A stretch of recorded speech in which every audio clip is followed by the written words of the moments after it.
Contad en alta voz noticias de un amor que infunde confianza al hombre pecador. Jesús al que cayó, liberta de su mal, le da lugar en el hogar de gloria celestial. Y así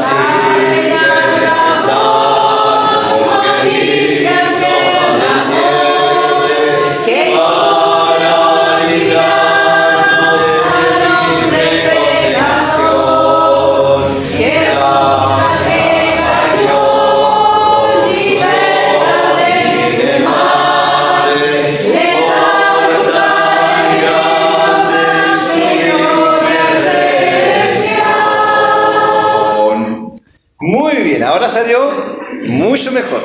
Lo cantamos otra vez, sale perfecto. Lo cantamos bajo para que puedan las mujeres sacarlo, porque si no sale demasiado, ¿cierto? Ya, el último. El último, ¿no? ¿A dónde está el moderador? ¿Cuál quiere pedir, Keila? La que levanta la mano. B de nacer. ¿Está con los dos, con dos estrofas, no? ¿Sí? Ya deben nacer. Vamos a cantar dos estrofas de B de nacer, ¿ya? ¿Que lo coloquen ahí? Ya. B de nacer, oh, qué maravilla, no hay palacio de un gran Señor, hasta el pesebre Cristo se humilla cuando le cuesta ser redentor. Verle nacer en un establo,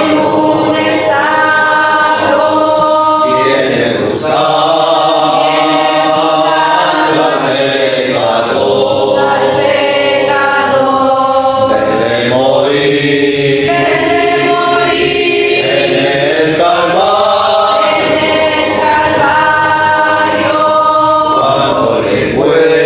cuando le cuesta ser redentor.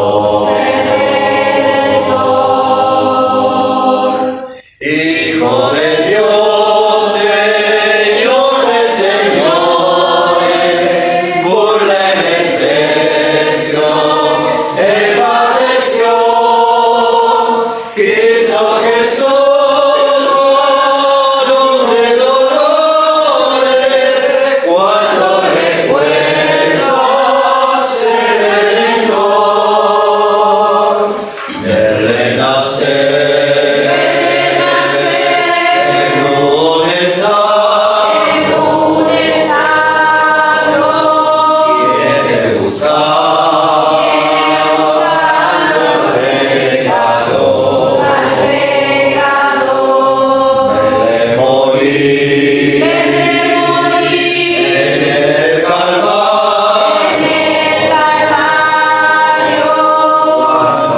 cuando le cuesta ser redentor.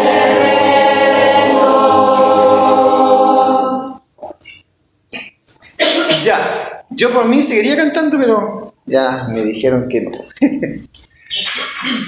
Muy bien, antes de que pasen nuestros hermanos a hacer la introducción y después entregarnos el mensaje, vamos a inclinar nuestras cabezas para orar, ¿ya? Así que los invito a orar. Gracias nuestro Dios, gracias por tu Hijo, nuestro Salvador, gracias por la salvación, gracias por tu gran bondad y misericordia.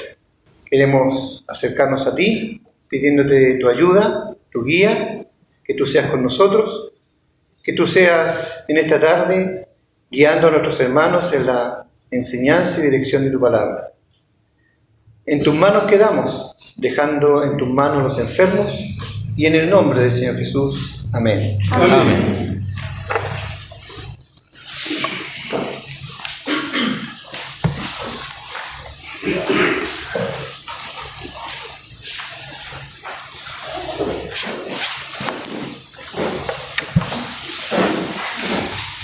Hermanos, amigos, les damos la bienvenida a cada uno de los presentes y les deseamos ricas bendiciones en el Señor. Esta es la última clase. Se ha estado enseñando acerca de las señales que el Señor hizo cuando estuvo aquí en este mundo. El Señor hizo 7 señales. Hoy día vamos a ver la número 6. El número 7 es muy citado en las Escrituras. Por ejemplo, en el Apocalipsis. Allí nos encontramos primeramente con las 7 iglesias: Éfeso, Esmirna, Pérgamo, Tiatira, Sardis y Filadelfia y la Odisea. También encontramos allí las 7 bienaventuranzas. Bienaventurado el que lee, el que oye, el que guarda las profecías de este libro. Bienaventurados los que son llamados a las bodas del Cordero. Bienaventurado y santo el que tiene parte en la primera resurrección. Bienaventurados los muertos que mueren en el Señor. 7 bienaventuranzas. Tenemos también allí en el Apocalipsis las 7 trompetas, los 7 sellos, los 7 ángeles, los 7 espíritus, los 7 candeleros, las 7 lámparas, los 7 truenos. Y en el Evangelio de Juan también nos encontramos con algunos 7. Por ejemplo, encontramos en el Evangelio de Juan los 7 yo soy, que la mayoría conoce. Allí en Juan capítulo 6 el Señor dice: yo soy el pan de vida. El que a mí viene nunca tendrá hambre, y el que en mí cree no tendrá sed jamás. En el capítulo 8 dice: yo soy la luz del mundo. El que me sigue no andará en tinieblas, sino que tendrá la luz de la vida. En el capítulo 10 encontramos 2 yo soy. Yo soy la puerta, dice el Señor. El que por mí entrare será salvo, y entrará y saldrá y hallará pastos. Y también ahí en ese capítulo 10 encontramos que el Señor dice: yo soy el buen pastor su vida da por las ovejas. En el capítulo 11 el Señor dice: yo soy la resurrección y la vida. El que cree en mí, aunque esté muerto, vivirá. En el capítulo 14 dice: yo soy el camino y la verdad y la vida. Nadie viene al Padre sino por mí. Y en el capítulo 15 el Señor dice: yo soy la vid verdadera. Mi Padre es el labrador. 7 yo soy que el Señor da a conocer ahí en el Evangelio de Juan.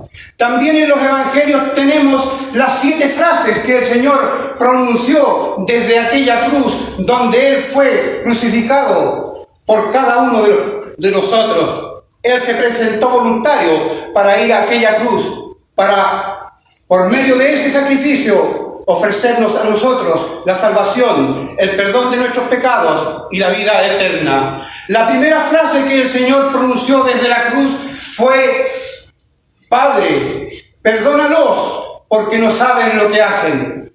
Palabras de perdón. En segundo lugar, el Señor dice: de cierto te digo que hoy estarás conmigo en el paraíso. Al ladrón. Palabras de salvación.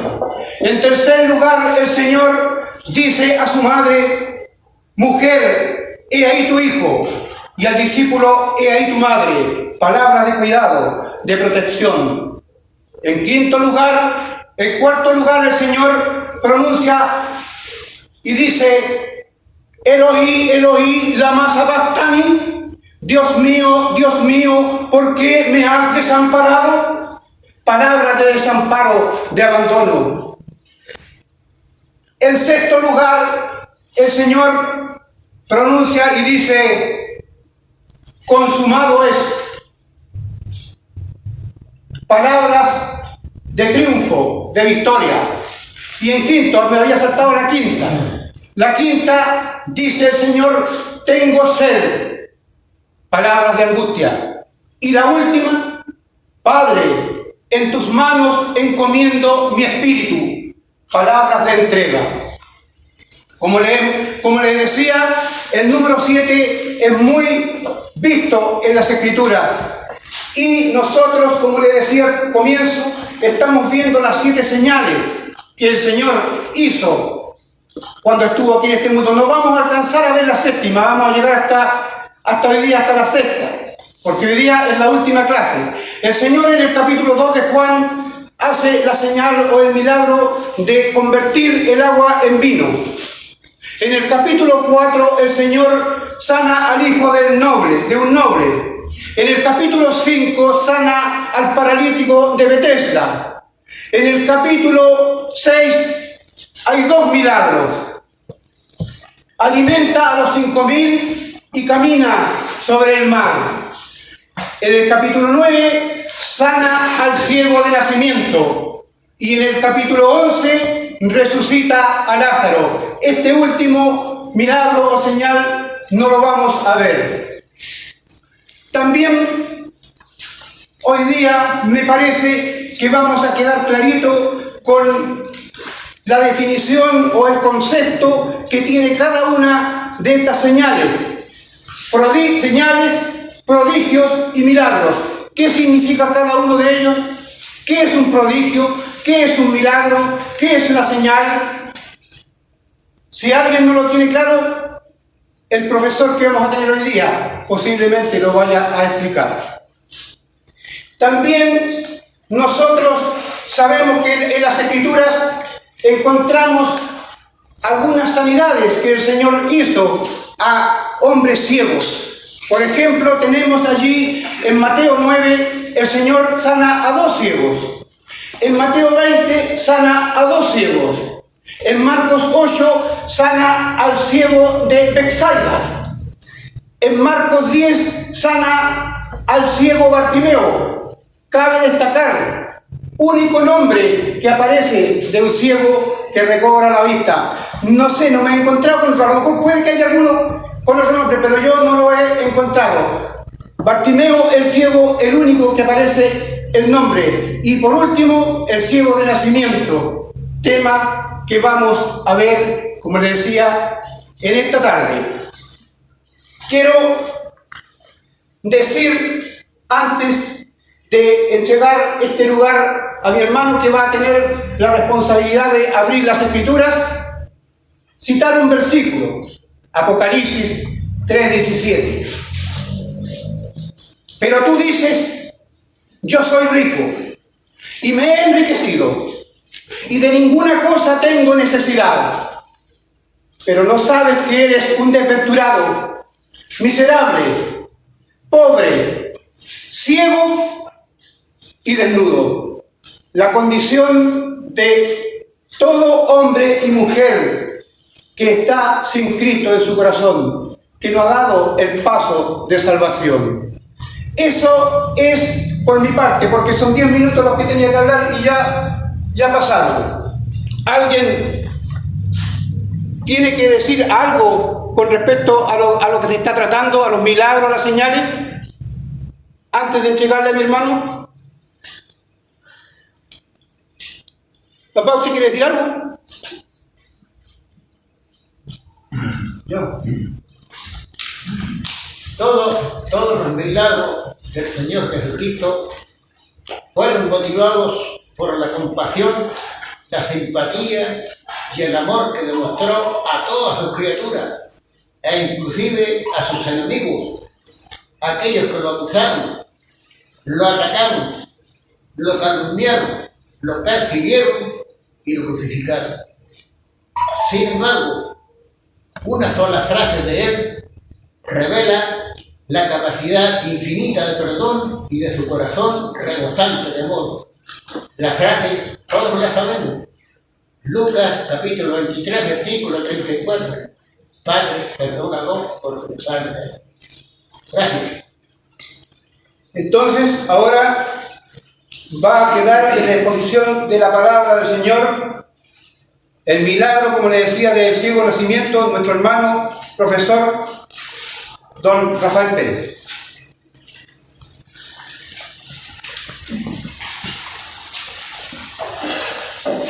Buenas tardes a todos. Tenemos una tarea. Dijeron varias frases, varias expresiones. ¿Por qué el Señor Jesús deja en su palabra, y especialmente en Juan, señales? ¿Qué es realmente una señal? Ellos hablan de prodigios, en otro lado de milagros. Para entender, o para ayudarnos a entender, tenemos que estudiar el libro de Juan. Juan 2 dice, este principio de señales hizo cuando convierte el agua en vino. Y al final del capítulo de la carta del libro dice que si se escribieran todas las cosas que él hizo, no habrían libros. Pero ¿cuál es el propósito específico de Juan para hablar de señales? En un tiempo, como hoy día, en que la gente, mucha gente, busca señales. Y yo estoy seguro que en estos momentos hay muchas personas que están viendo señales en los eventos que ocurren en el mundo entero, especialmente en relación con Israel. Pero el evangelista Juan nos enseña lo que realmente es una señal. Ahora, todo escrito, sin excepción. Si yo escribo una carta de amor, tiene un propósito.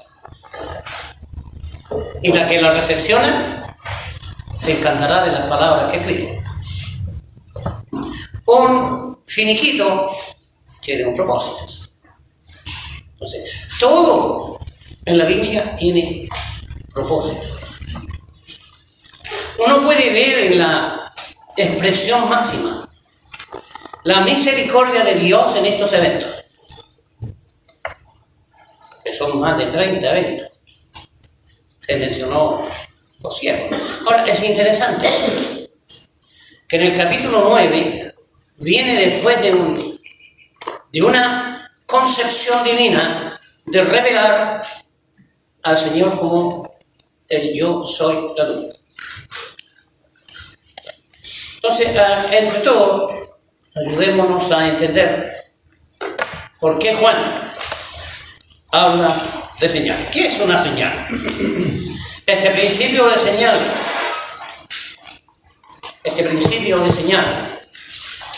y esto puede ser interactivo. Yo voy a poner aquí una nacional y una, y quiero que me describa qué es lo que ve. ¿Qué es lo que ve? Ordenado, no llegando, pero no importa. ¿Qué es lo que ve en esa moneda? Y dígale, ¿qué ves? En esta veo un número y el significado del número. Y en el otro lado hay una figura y de dónde es la moneda. La figura y de dónde es la moneda. La cara de una persona, identifica una persona. Sí, identifica una persona y hay un lado que tiene un valor. ¿Ya? Sí, eso es lo que veo yo. Si ustedes realizan sus bolsillos, van a encontrar moneda. Van a ver exactamente lo mismo. ¿Pero qué significa esto? Está apagado. ¿Cuándo? Sí, escuchamos. ¿Pero qué significa esto? Si ustedes sacan una moneda, ¿qué es lo que es? Van a ver una marca. Y las marcas, especialmente en la antigüedad, tenían o tienen todavía un propósito. La señal es una marca. Y esta marca, en la antigüedad, señalaba estos aspectos. Los sellos, o las señales, o las marcas, como hemos visto, eran objetos grabados, a menudo en forma de conos o cilindros, que se usaban para hacer una impresión en arcilla o cera, validando documentos, asegurando bolsas o identificando al propietario. ¿Qué vieron estos hermanos en la moneda?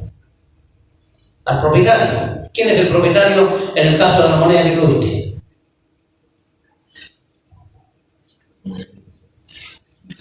No es mía.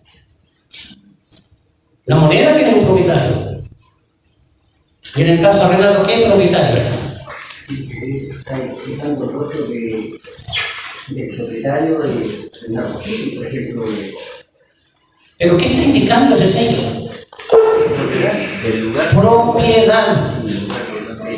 Tuviste una moneda argentina, propiedad del Estado argentino. Tú tuviste una moneda chilena, propiedad del Estado de Chile. Los sellos o las señales tienen esas características. Si tú lees conmigo esta tarde, por ejemplo en el libro de los Hebreos, ¿qué encontramos? Encontramos una verdad capital. El capítulo 1 y el verso 3 dice: el cual, siendo un resplandor de su gloria, la imagen misma de su sustancia, en quien sustenta todas las cosas por la palabra de su poder, habiendo efectuado la purificación de nuestro pecado por medio de sí mismo, se sentó a la diestra de la majestad en las alturas. ¿Qué dice del Señor? Resplandor de su gloria. ¿Y qué dice luego? La imagen. ¿La imagen de quién? Aquí. De Dios. Él es el carácter de Dios manifestado a nosotros. Entonces, cuando entramos a estudiar Juan, vamos a descubrir el carácter de aquel que hizo los milagros. Porque si yo leo, y pueden hacerlo juntamente conmigo, Juan 9, en Juan 9, le preguntan a este hombre ciego restaurado: ¿cómo te fueron abiertos los ojos? Verso 10. ¿Cómo te fueron abiertos los ojos? Era ciego. Desde su nacimiento. Y su vecino le pregunta: ¿cómo te fueron abiertos los ojos? Respondió y dijo: aquel hombre que se llama Jesús hizo lodo en todos los ojos y me dijo: ve al Siloé y lávate, y fui y me lavé y recibí la vida. ¿Qué sabe este hombre de aquel que le sanó los ojos? ¿Qué sabe? Lo que hizo. Lo que hizo y nada más. Y el Señor Jesús es un hombre sencillo, es un hombre judío. No están aquí sus hermanos, dijeron los enemigos de Cristo. No están aquí sus hermanos. ¿Qué dijo la mujer samaritana? Y ahí tenemos la característica del Señor Jesús. ¿Cuál fue la característica que dijo la mujer samaritana? Que le identificó plenamente. ¿Qué dijo? ¿Qué dijo? ¿Qué se atreve? No, antes de eso. Cuando se entrevista con la mujer samaritana, ¿qué le dijo? ¿Por qué me pides tú agua siendo judío? Lo identifica con los judíos. ¿Cómo tú, siendo judío, me pides a mí de ver que soy mujer samaritana? Entonces, el Señor muestra en ese sentido su carácter en relación con el hombre, con nosotros, pero en relación con su eternidad señala, ¿qué cosa? Señala su autoridad. Ese es el propósito de la señal, tal como lo era en el pasado. La impresión de un sello sobre un documento servía para sellar el documento, garantizando que nadie lo había alterado o leído sin permiso. Tenemos historias bíblicas. Tenemos esa historia preciosa. Cuando Jeremías encuentra algo en el suelo, rompe el sello y encuentra que debía comprarlo la tierra. Entonces, el sello es una garantía de que él señala claramente de dónde viene. Pero también dice que indicaba propiedad de autoridad, símbolo de autoridad. ¿Qué pasó el día en que el Señor Jesús fue sepultado? ¿Qué hicieron los hombres con él? Pensando que era un hombre, que podía engañar a la gente. ¿Qué hizo la gente? ¿Qué hicieron los soldados? ¿Qué hicieron los sacerdotes? ¿Qué hicieron?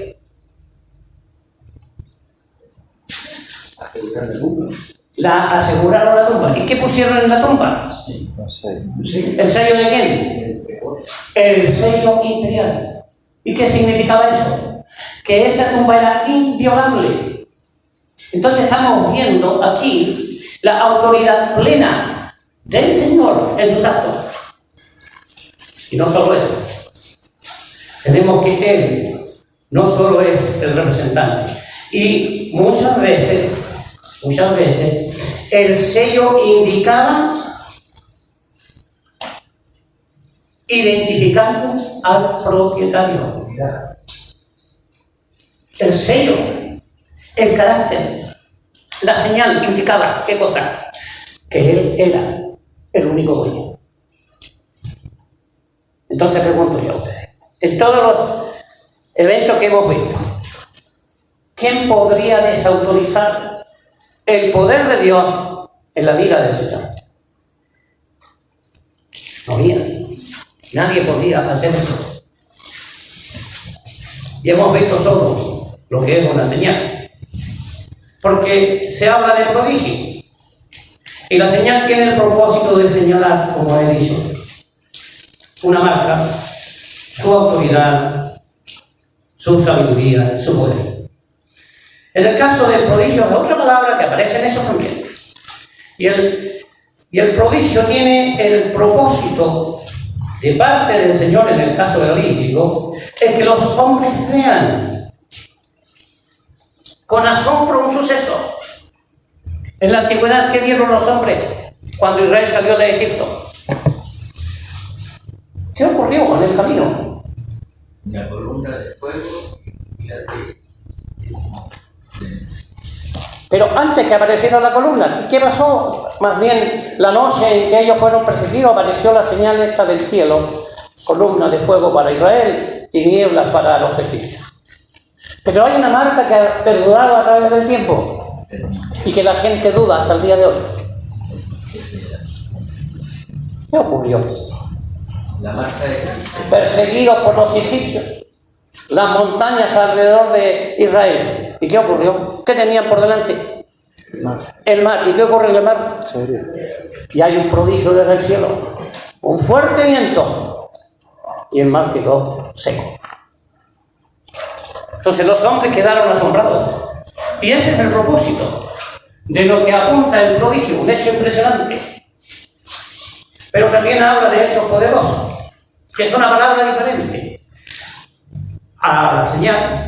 Es una palabra diferente a prodigio y es una palabra que significa poder y que viene de la palabra que nosotros conocemos muy bien, especialmente los mineros, dinamita.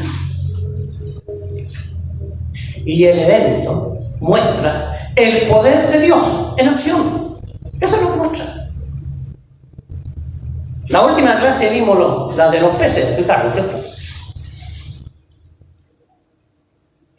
No tenían nada.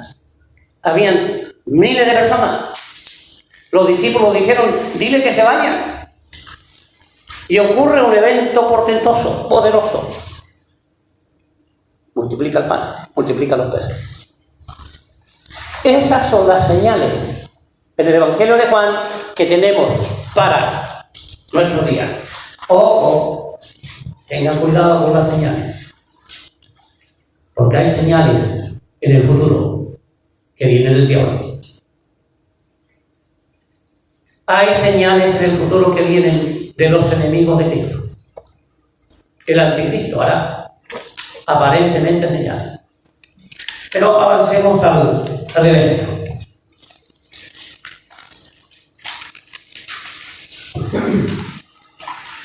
Mateo muestra al Señor Jesús con sus milagros, la cercanía del Rey en misericordia. Marcos señala al Señor Jesús que quiere establecer su reino en medio de los esclavos.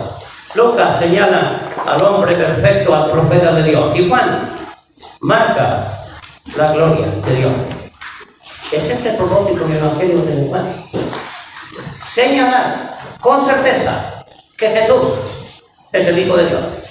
Mire, en Juan, ¿qué hacían los hombres con el Señor? Juan 5. Y Juan está pensando en los receptores de este Evangelio. Juan 5 y el verso 17 dice: mi padre hasta ahora trabaja y yo trabajo. Por esto los judíos aún más procuraban matarme, porque no solo quebrantaba el día de reposo, sino que también decía que Dios era su propio Padre, haciéndose igual a Dios. ¿Qué está señalando la Biblia? Que cuando el Señor Jesús actuó, estaba señalando que era Dios revelado a nosotros. Y los judíos celosos no aceptaban que el mismo ángel de Jehová que hizo sobrevivir a Israel a través de todo el desierto es el mismo Señor que obró en la tierra de Israel en aquellos años pasados, 2500, 2000 y tantos años. Si hay alguna aporte, alguna pregunta a esta pequeña introducción, podemos hacerla después. Vamos al testimonio de Juan 9. Vamos a ir haciendo un pequeño análisis entre todos. Dice Juan 8, el verso 57. Entonces le dijeron los judíos: ¿aún no tiene 50 años y has visto a Abraham? Jesús le dijo: de cierto os digo, antes que Abraham fuese, yo soy. Tomaron entonces piedra para arrojársela, pero Jesús se escondió y salió del templo, y atravesando por medio de ellos se fue. ¿Qué evento hay aquí que hace la diferencia con los sacerdotes y los judíos de la época? El último versículo del capítulo 8. ¿Qué evento hay que marca una característica propia de su persona? ¿Quién la encontró? Se lo leo. Tomaron entonces piedras para arrojárselas, pero Jesús, ¿qué hizo? Se escondió. Pasó entre ellos y no se percataron. Pasó entre ellos y no se percataron. Lucas, el capítulo 4, dice exactamente lo mismo. Cuando quisieron lanzarle al precipicio, pasó entre ellos y no pudieron tocarle. El evangelista Juan relata que cuando fueron al lugar donde estaba el Señor Jesús, preguntaron: ¿a quién buscan? ¿Qué dijeron los hombres? ¿Qué fue lo que dijeron? A Jesús. ¿Y qué ocurrió? Dijo él: yo soy. Y cayeron. Y con eso la palabra está demostrando que el Señor Jesús es Dios. Atravesó sin dificultad. En la historia que viene hay una pregunta interesante, que es la pregunta que en el presente siglo se hace. El verso 2 dice: maestro, porque eso significa rabí, maestro, ¿quién pecó, este o su padre, para que haya nacido ciego? ¿Acaso no es conocida esta expresión? Si Dios existe, ¿por qué hay tanta injusticia? Si Dios existe, ¿por qué mueren tantos niños? Si Dios existe, ¿por qué hay tanta hambre en la tierra? Era una pregunta, por así decirlo, capciosa. Buscaban tentarle trampa. ¿Quién pecó, este o su padre? Y esa fue una teología introducida por los judíos cuando ellos estuvieron en el exilio, en Babilonia. Y se aferraron a lo que dice el libro del Génesis. Allí en el libro del Génesis está la historia de dos personas que en el vientre de la mamá, ¿qué estaban haciendo? ¿Qué estaban haciendo? Peleaban. Peleaban. No habían nacido y estaban peleando. Entonces la pregunta, hago la pregunta a ustedes. ¿Quién es el que pregunta? Ya la Biblia. Ahí está. ¿Quién pregunta? ¿Quién hizo la pregunta? ¿Ah? ¿Lo escucho? Los discípulos hicieron la pregunta. Pero personalmente no creo que sea Pedro, Juan y nosotros, sino más bien aquellos que están siguiendo al Señor a través del capítulo. Y ellos preguntaron, ¿quién pecó? ¿Es su padre? Y la respuesta del Señor es una respuesta inteligente. Él dice, no es que me cueste, ni su padre, sino para que las obras de Dios se manifiesten en él. El propósito de él era hablar de su padre.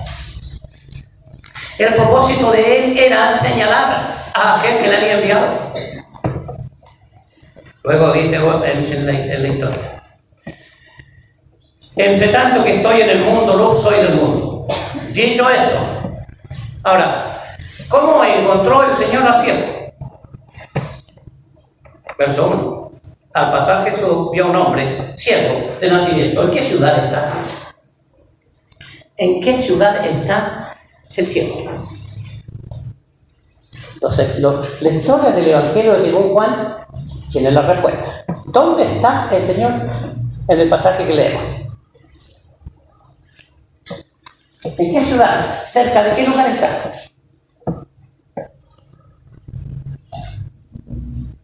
Está en Jerusalén. El Señor está en Jerusalén. Y en Jerusalén hay dos piscinas, Betesda y Siloé. Y el Señor dijo, entre tanto que estoy en el mundo, no soy del mundo. Y había un hombre ciego. Ese es muy triste. Lo he contado yo unas veces aquí. Siendo niño, en un accidente en el rostro, me cubrieron los ojos. Tuve como 3 o 4 días con la vista vendada. Y es terrible. Es terrible estar con los ojos sin ver luz. Y hay una historia interesante en Europa, donde hubo una explosión de gas visú y los hombres sacaban los cuerpos. Y uno de los accidentados le dijo a las personas que le ayudaban, le dijo, prendan la luz. Y los hombres descubrieron que él estaba ciego. Había perdido la vista en un accidente. Pero también descubrieron que ellos estaban en tinieblas cuando estaban en el interior de la mina. Y eso es lo que va a ocurrir aquí, con este ciego de nacimiento. El reloj avanza. ¿Dónde está la fe del ciego? Lo que están leyendo la Biblia. Porque las palabras del Señor fueron certeras. Dicho esto, cumplió en tierra e hizo lodo con la saliva y untó con el lodo los ojos del ciego y le dijo, ¿qué le dijo? Pórtate bien. No le dijo eso. Le dice, ve a lavarte en el estanque de Siloé. ¿Y cuál es el acto de fe de este hombre? La obediencia. Obedeció. Pero es interesante que el hombre tenía el lodo en sus ojos. El Señor le puso lodo en sus ojos. Y no le sanó al ciego. Seguía ciego. Pero el mensaje era, ven a lavarte al estanque de Siloé, que significa enviado. ¿Y qué hizo el ciego? ¿Cómo fue? No, yo no lo sé. Si lo llevó el Señor tampoco lo sé. Pero él fue. ¿Y qué hace? Se lava. Y hay una traducción interesante en uno de los versículos que dice, y fue restaurada la vista.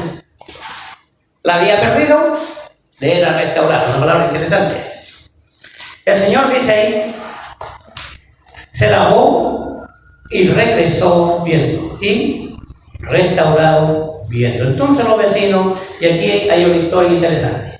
Aquí hay tres grupos de personas, los vecinos, los padres y los religiosos. La misma sociedad del día. Los vecinos que nos conocen, y el padre cuando uno vivía en casa de papá, y los religiosos. Entonces, cuando Dios obra y logra que la luz entre en la vida de un pecador, surge la misma pregunta. Exactamente la misma. Y a ustedes, a los que son salvos, seguramente les ocurrió. A mí me ocurrió. El primer grupo, que son los vecinos, ¿qué dijeron? ¿Podemos avanzar? El primer grupo. Los vecinos. Los que le habían visto. No es este el que se sentaba y mendigaba. Algo había ocurrido en la vida de esta persona y cambió todo. Y quedaron asombrados. Y ese es el poder de Dios cuando salva a un pecador. Dios obrando en todo su poder para dar vida. Y en la vida se manifiesta. En el caso del ciego se manifestó en que él ahora veía. ¿Y qué dijo el ciego? Y todo van a sacrificar. Él es otro, a él se parece, él decía, yo soy. Esa es la única cosa.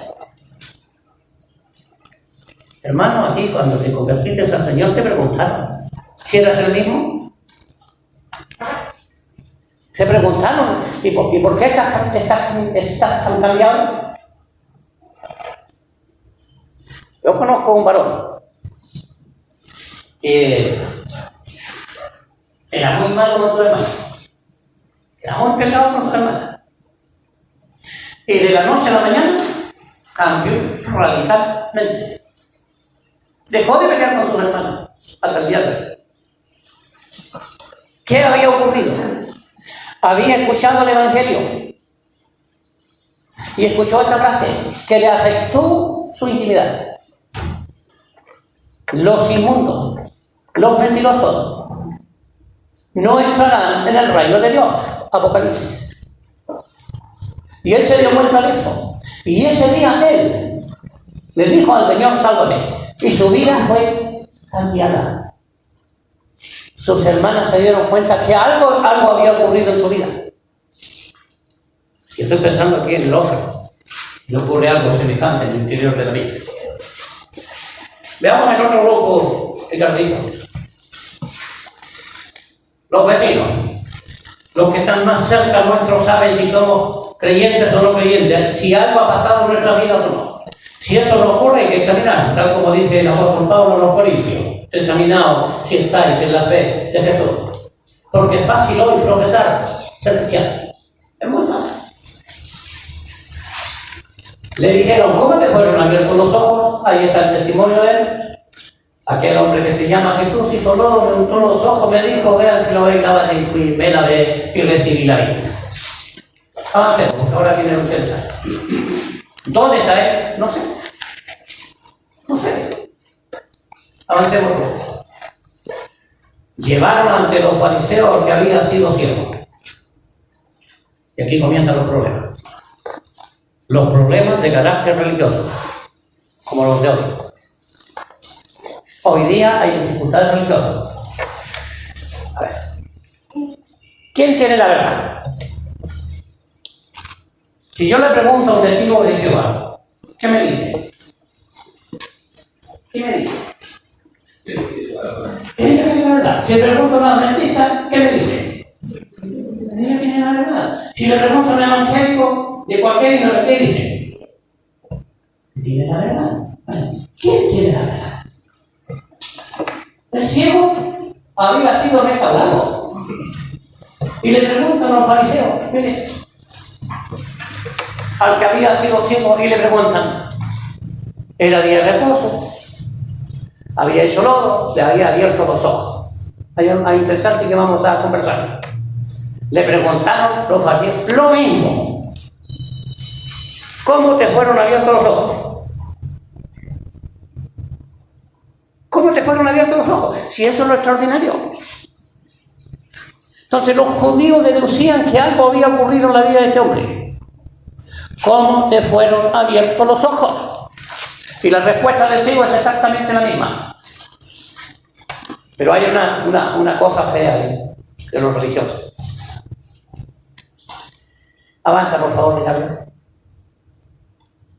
Ese hombre, y se refieren al Señor, no procede de Dios, porque no guarda el día de reposo. Otros decían, ¿cómo puede un hombre pecador hacer estas señales? Y ahí aparece la palabra. Y había disensión entre ellos. Esa palabra, esa expresión, ese hombre, es despectiva. Este hombre. Y muchas veces el mundo entero trata despectivamente al Señor Jesús.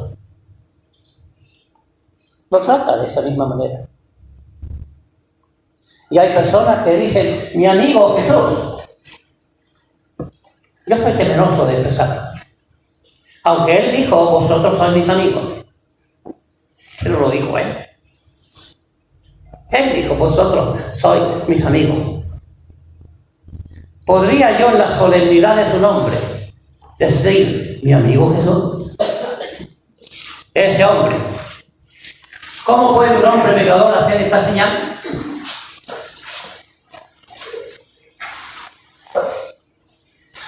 Y la respuesta del ciego, que la vamos a analizar en breve, fue exactamente la misma que la anterior.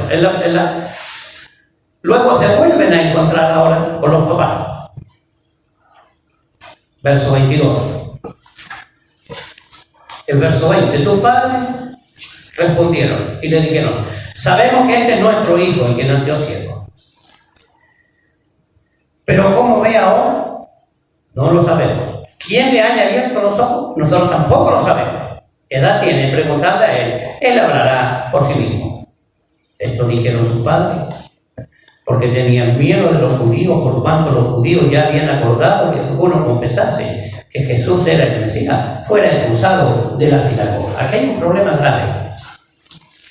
Y lo escuché y conversaba con mi señora hace no sé si un par de días, pero lo conversé con ella y era lo siguiente historia. Un varón de una secta, porque así con su nombre, cometió un pecado y fue expulsado de su congregación. Perdió su padre, perdió sus amigos, perdió su esposa, perdió a sus hijos. No hubo misericordia para él. Tuvo que rehacer su vida, aunque él admitía que había pecado contra el Señor. En aquel entonces, el drama es el mismo. Todo aquel judío que negaba verdades, muchas veces filosóficas, eran expulsados de la sinagoga, y eso significaba estar un mes fuera de toda actividad espiritual. Si persistía en su defensa, 2 meses. Y al tercer mes era expulsado definitivamente. ¿Qué significaba esto para los judíos de aquel entonces? Sus hijos no podían ir a la escuela, porque las sinagogas eran un centro de educación. No podían recibir ayuda, porque los judíos desde miles de años ellos se han preocupado de ayudar a los más necesitados de su raza judía. ¿Qué significaba? Que no podían acercarse al templo en Jerusalén. Entonces, ser expulsado de la sinagoga era un tropiezo enorme. Entonces ellos, para no producirse problemas, le dicen, pregúntenle a él. Él es nuestro hijo, pero pregúntenle a él. ¿Qué edad tiene? Preguntarle. Y yo aquí me encuentro con una verdad. La salvación es personal. Y el testimonio es personal. Porque yo he sido testigo, donde muchas veces le han preguntado al esposo y responde la señora. O le han preguntado a la señora y responde el esposo.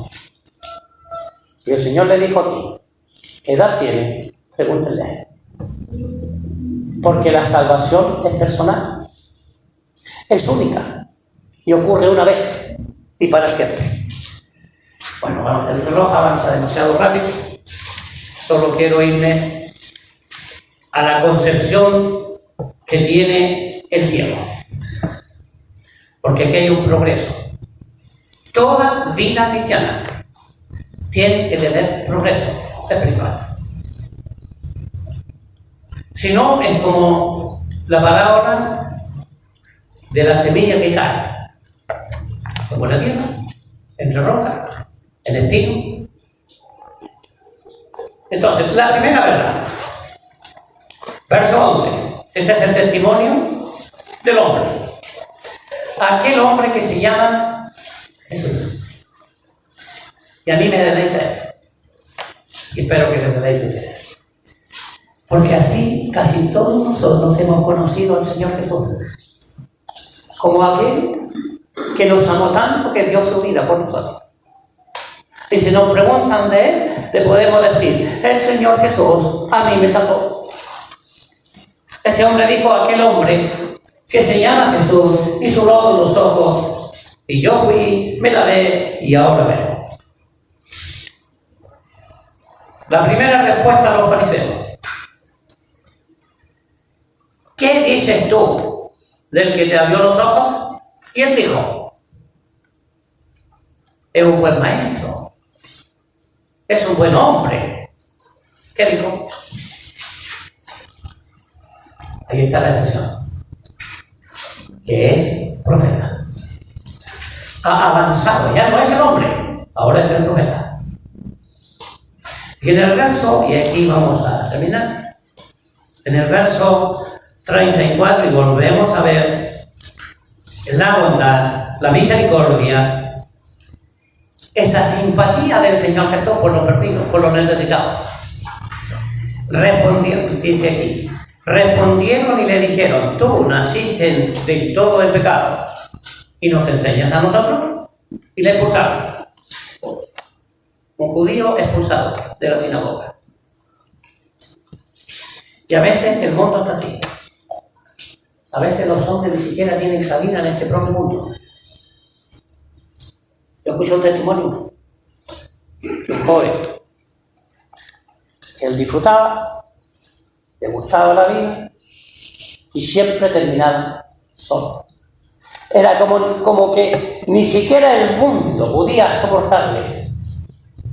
Pero la verdad es que él estaba así, porque su corazón estaba vacío. Y aquí el Señor dice de expulsar. El verso que sigue, oyó Jesús que le habían expulsado y hallándolo. ¡Qué misericordia! En el verso 1 del capítulo 9, al pasar Jesús, vio un hombre ciego. En el verso 35, oyó Jesús que le habían expulsado y hallándole le dijo, ¿crees tú en el Hijo de Dios? Y aquí llegamos al punto radical de lo que él señala en el Evangelio según Juan. ¿Crees tú en el Hijo de Dios? Se lo está diciendo un hombre judío que sabe perfectamente que proclamar que el Señor Jesús es Dios era una blasfemia en la concepción judía de la época y en el día de hoy. Era una blasfemia. Y de hecho el Señor lo acusaron de blasfemia. Y le dijeron, ¿por qué te haces a ti mismo Hijo de Dios? Ahora hay una traducción que se lee también en los manuscritos más antiguos. ¿Crees tú en el Hijo del Hombre? Y a mí me hizo reflexionar en qué. ¿En aquel? ¿Qué dijo? Cuando hayáis levantado al Hijo del Hombre, entonces entenderéis. Y estaba pensando en Daniel. Porque Daniel contempla en su visión al Hijo del Hombre sentado a la diestra en la majestad de las alturas, el anciano de día. Y Apocalipsis nos habla del Hijo del Hombre en majestad y en gloria. Aquí hay algunos que yo estoy seguro que no saben que el Señor Jesús, aquel que fue crucificado, aquel que fue muerto, está en gloria, en majestad. Y este Señor le preguntó: ¿crees tú en el Hijo de Dios? Respondió él y dijo: ¿quién es, Señor, para que crea en él? ¿Quién es? Ojalá te preguntes tú. ¿Quién es? ¿De quién hablamos? No de nosotros, si nosotros vamos a cometer errores de lenguaje, de expresión, de escritura. Pero aquel dijo: ¿crees tú en el Hijo de Dios? Le dijo Jesús: pues me has visto. Y el que habla contigo, él es. ¡Qué maravilla! El eterno y glorioso Dios, aquel que libertó a Israel de Egipto, aquel que libertó a Israel de la mano de hombres pecadores en la historia de Israel, aquel que ha liberado al pueblo de Israel a través de todas las edades, aquel es el que ahora te busca.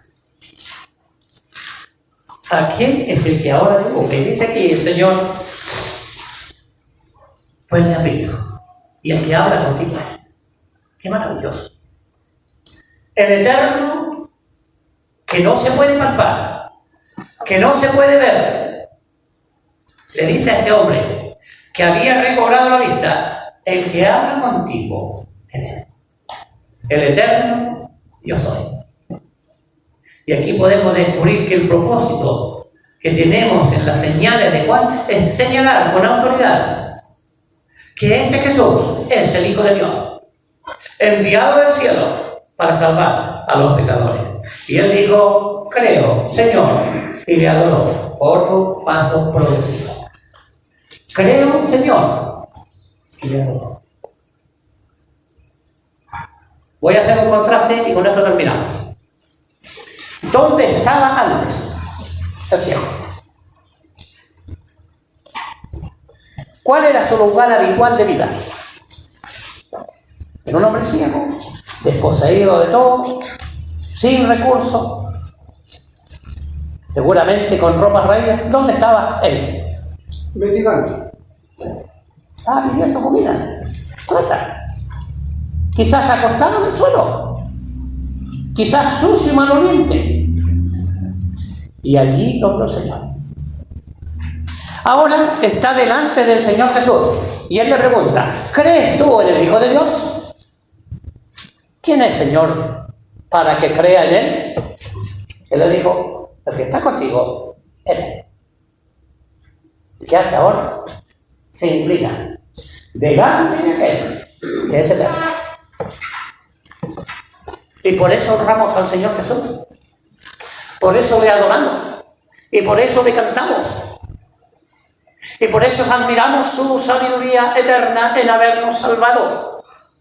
Su sabiduría eterna para prepararnos para vivir en el cielo. Imagínate, preparado por Dios para vivir en el cielo.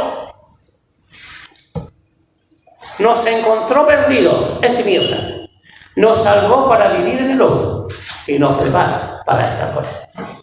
Entonces, las señales que muestra Juan, todas apuntan a que el Señor Jesús es Dios, bendito por los siglos de los siglos. Eso es el propósito. Entonces, cuando ustedes lean el Evangelio según Juan, descubran por sí mismos las evidencias del poder de Dios obrando en sanidad, en salvación, o en prodigio, o en milagro. Los milagros tienen propósito. Los prodigios tienen propósito. Y las señales también. Y la señal de Juan es, tal como comienza el Evangelio: en el principio era el Verbo. Y el Verbo era Dios. Y el Verbo era con Dios. Eternamente existente. Y ahora le dice este hombre: ¿crees tú en el Hijo de Dios? Sí, creo, Señor. Y le adoró. Y adorar en los tiempos en que estamos viviendo significaba arrodillarse, inclinar el tronco y rendir culto. Y yo creo que es exactamente adorar. ¿Ustedes han visto los musulmanes estos cómo se arrodillan? Mirando hacia el oriente. También acusaron a Daniel, cómo se inclinaban 3 veces al día y miraban hacia Jerusalén. Nosotros nos inclinamos y miramos hacia el cielo, porque ya está el Señor Jesús en gloria y en majestad. Y para nosotros es Dios bendito por los siglos de los siglos. Vamos a orar.